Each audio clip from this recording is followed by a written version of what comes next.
carefully bring one. We provide preventative social and emotional tools that connect the mind, body, and breath for students to have just self-regulating tools, and then we also give them to educators as well so they can start to be more preventative for not just educators but also their students too. I was an educator myself at Jefferson Elementary, so a Title I building, very high trauma with students, and I just felt like I was kind of getting to that burnout stage myself, and I was trying to give these tools to so many students. So now being able to be working full-time for Challenge Change as their Yoga in the Schools director to give these tools to more students is just absolutely incredible.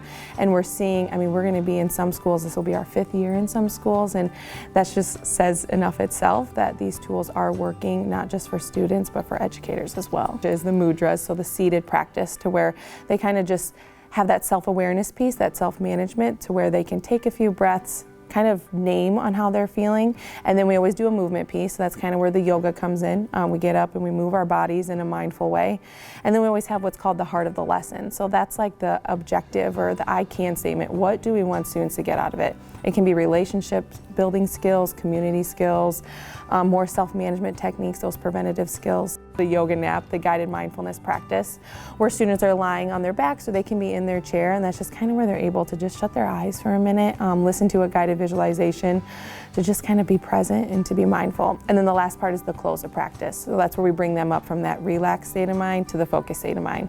So we usually say like mantras here. So like we always say Sata Nama, and it means I am awesome. And they say it 15 times, because we always say if you say something over and over again, then you start to change those neural pathways in your brain to where you can start to say more positive things to yourself. We really need to be able to teach our littles to calm and give them the skills that they need to face what's a pretty challenging world out there right now. We write the curriculum each year, so we know that education's changing. So as we're teaching one curriculum, we're writing the next year. So we're staying relevant, we're staying culturally responsive, trauma-informed, all of those things to keep our curriculum within schools the best that it can. So to see that it builds each year on their coping skills and how they manage the world around them is just amazing.